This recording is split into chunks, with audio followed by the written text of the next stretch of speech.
Olá,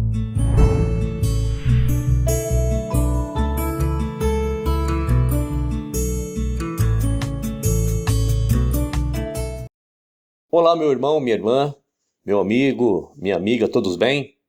Dando continuidade, então, à série de vídeos sobre estudo bíblico adventista.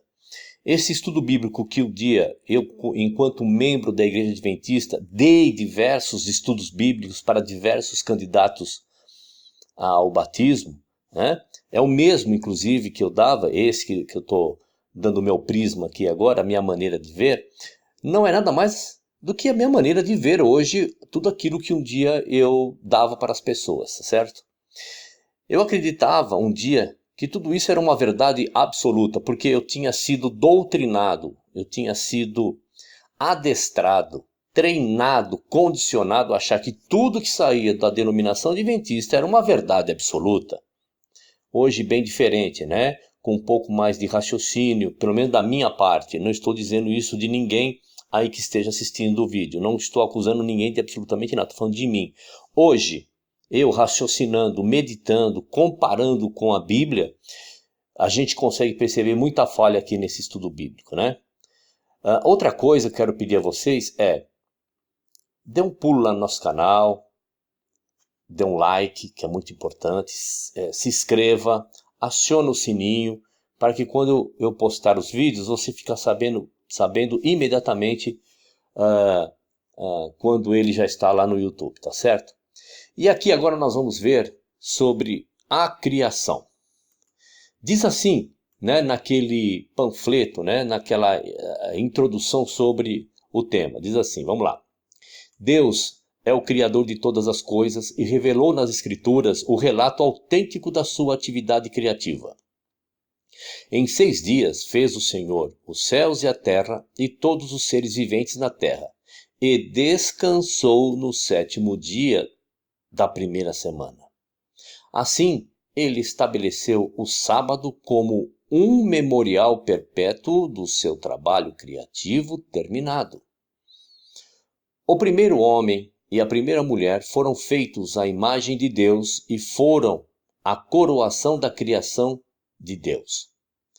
Foi-lhes dado o domínio sobre o mundo criado e foram encarregados da responsabilidade de cuidar dele. Quando o mundo ficou terminado, era muito bom e declarava a glória de Deus. Bom, vou arrumar 2 coisas aqui, nessa abertura, né, nessa introdução. O Criador não se cansou para descansar no 7º dia, e sim cessou de criar neste planeta. Então foi cruel a tradução aí de que Deus descansou no 7º dia. Não, Deus cessou de criar, porque o nosso Criador não se cansa. E a outra coisa é, onde está escrito que o sábado é um monumento perpétuo para a humanidade? Né? Então, se não fosse por essas 2 coisas na abertura, estaria tudo de uma maneira correta, tá certo? Agora vamos entrar sobre a natureza do homem. E também na introdução, naquele folheto ou panfleto ou encadernação do estudo bíblico, diz assim sobre este tema. O homem e a mulher foram criados à imagem de Deus, com a individualidade, o poder e a liberdade para pensarem e agirem. Apesar de serem criados como seres humanos livres, cada um é uma unidade indivisível de corpo, mente e espírito, dependendo de Deus para a vida e a respiração e todo o resto. Quando os nossos primeiros pais desobedeceram a Deus, eles negaram a sua dependência dele e caíram da sua elevada posição abaixo de Deus. A imagem de Deus neles ficou desfigurada e eles ficaram sujeitos à morte. Os seus descendentes partilham esta natureza caída e suas consequências. Nascem com fraquezas e tendências para o mal. Mas Deus, em Cristo, reconciliou consigo o mundo e pelo seu Espírito restaura nos mortais penitentes a imagem do seu Criador.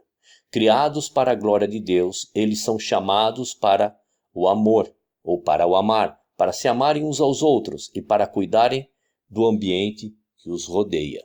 Bom, esta abertura aqui está ok, está correto, tem base nas escrituras, tudo que é dado nesta abertura, tá certo? E agora nós vamos entrar no tema do o grande conflito, né? E naquela introdução novamente sobre este tema diz o seguinte, vamos lá. Toda a humanidade está agora envolvida no grande conflito entre Cristo e Satanás, a respeito do caráter de Deus, da sua lei e da sua soberania sobre todo o universo. Este conflito foi originado no céu, quando um ser criado dotado com liberdade de escolha, numa atitude de autoexaltação, se tornou Satanás, o adversário de Deus, e levou à rebelião uma parte dos anjos. Ele introduziu o espírito de rebelião neste mundo quando levou Adão e Eva a pecar. Este pecado humano deu origem à distorção da imagem de Deus na humanidade, na desordem do mundo criado e na devastação final na altura do dilúvio mundial. Observado por toda a criação, este mundo tornou-se a arena do conflito universal, no qual finalmente o Deus de amor será vindicado. Para ajudar o seu povo neste conflito, Cristo envia o Espírito Santo e os anjos fiéis para o guiarem, protegerem e apoiarem no caminho para a salvação.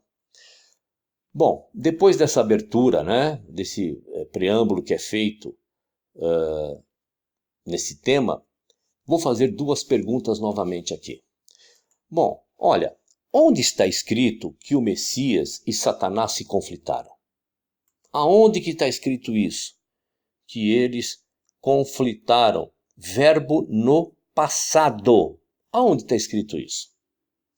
Onde está escrito que este conflito se originou no céu? O céu não é o local de perfeição? O céu não é o local onde a morada do Criador de todas as coisas está presente, né? Então, temos que tomar muito cuidado com esse tipo de afirmação que é feito nos estudos bíblicos, que mais para frente aqui eu vou dar uma desvendada nesse mistério, né? Porque vocês estão falando assim, William, lá no Apocalipse, William, lá em Ezequiel, né? Mas a gente vai chegar lá.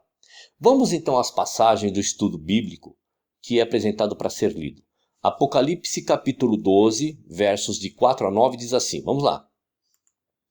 E a sua cauda levou após si a terça parte das estrelas do céu e lançou-as sobre a terra, e o dragão parou diante da mulher que havia de dar à luz, para que, dando ela à luz, lhe tragasse o filho, e deu à luz um filho, homem, que há de reger todas as nações com vara de ferro, e o seu filho foi arrebatado para Deus e para o seu trono.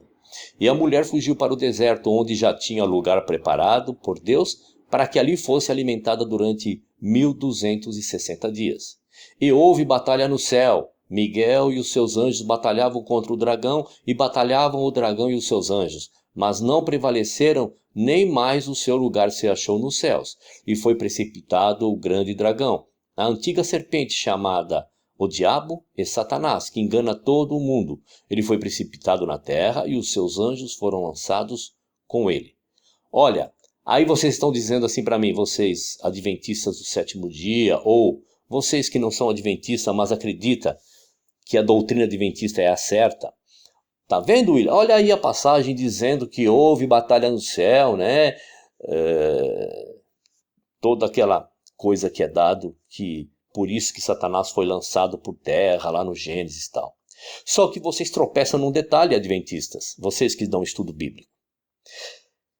Vamos ler Apocalipse capítulo 1, verso 1 e verificar algo que muitos deixam passar. Vamos lá, diz assim.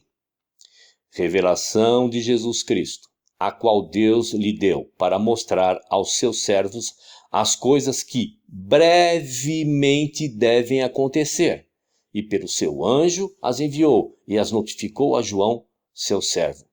Reparou que tudo que está escrito a partir do capítulo 1, verso 1 de Apocalipse, tudo que for dali para frente, é a revelação do quê? De coisas que ainda vão acontecer. Não aconteceu ainda, a partir desse verso.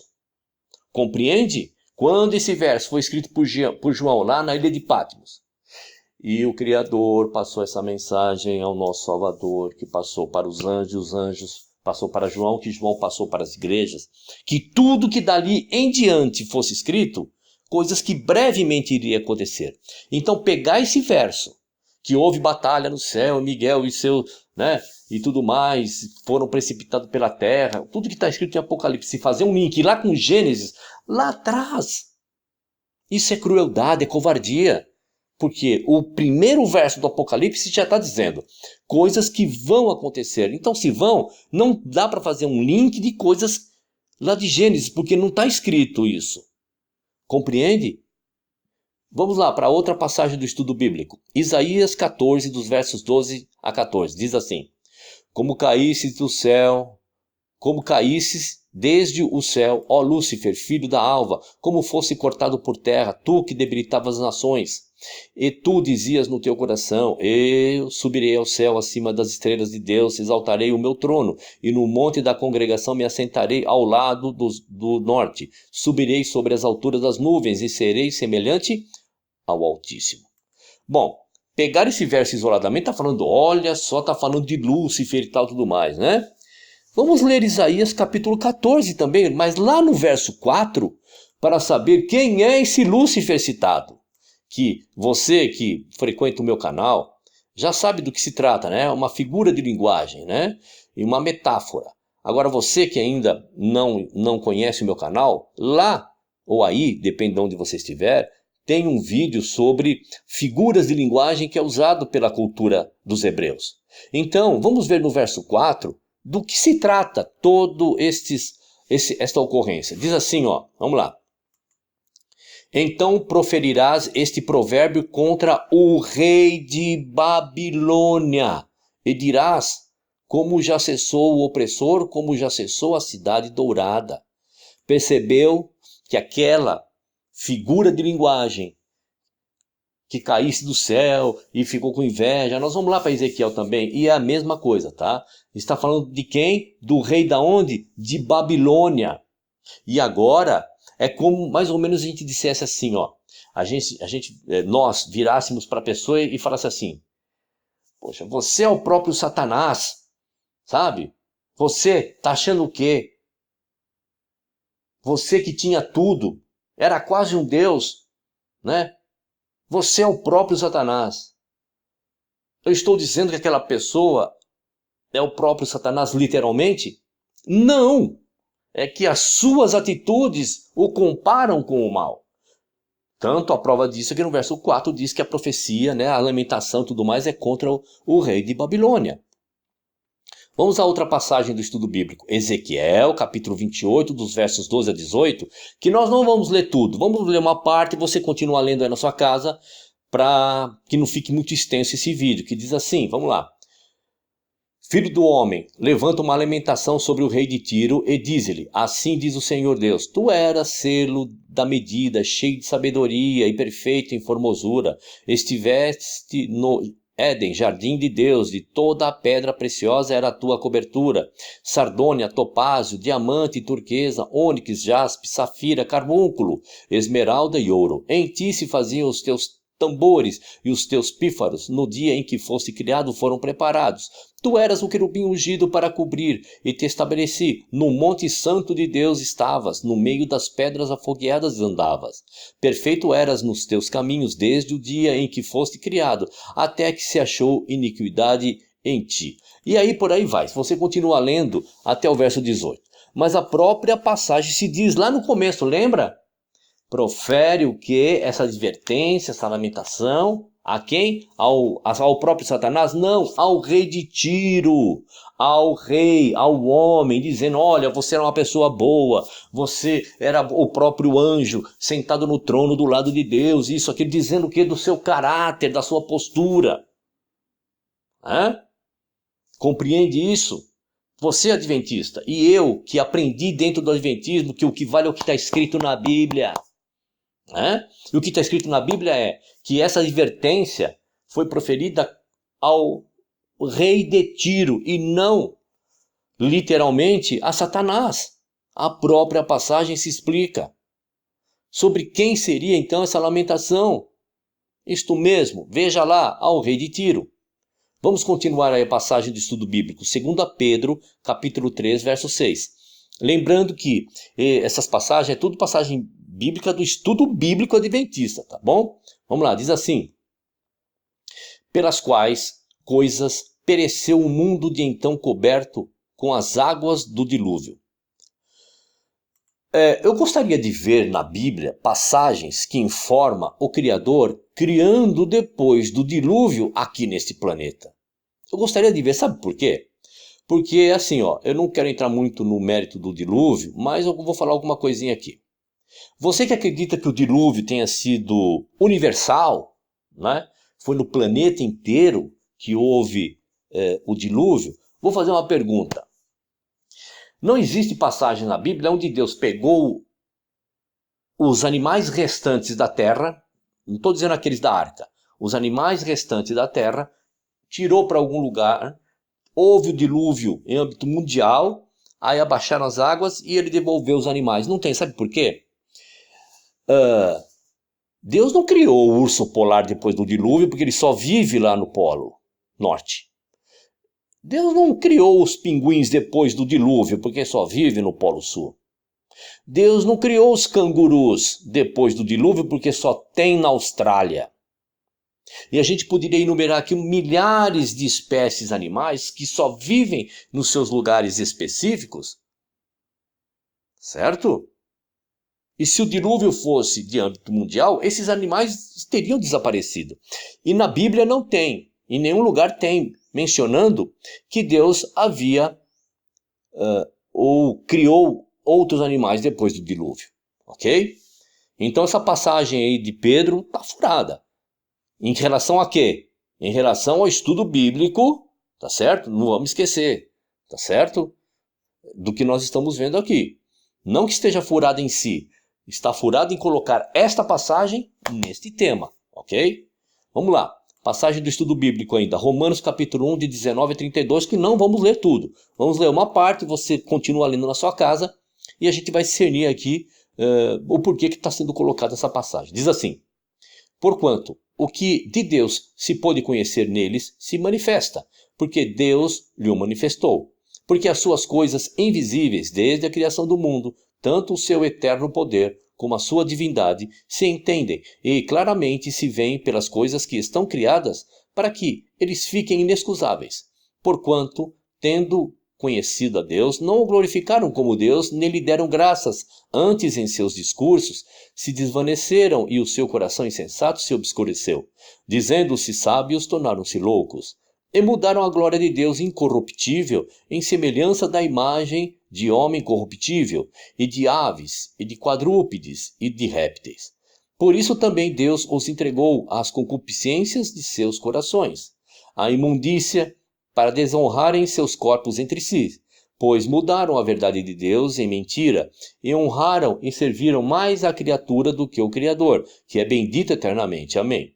Por isso Deus os abandonou às paixões infames, porque até as suas mulheres mudaram o uso natural no contrário à natureza. E, semelhantemente, também os homens, deixando o uso natural da mulher, se inflamaram em sua sensualidade uns para com os outros, homens com homens, cometendo torpeza entre si, recebendo em si mesmo a recompensa que convinha ao seu erro.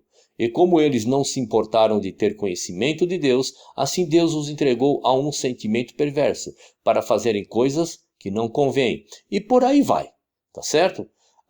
Agora eu faço uma pergunta. Depois que você lê a partir daí aí na sua Bíblia, onde está a informação nessa passagem do grande conflito originado de uma batalha no céu entre o Messias e Satanás? O que essa passagem tem a ver essa ideia, né, do grande conflito? Ao lermos a passagem a seguir, verificamos que a única coisa que aconteceu no céu em relação a uma situação que não é agradável é a seguinte, olha só. A única coisa que é relatado na Bíblia que houve realmente no céu, que não é muito agradável, que a própria Bíblia explica, né?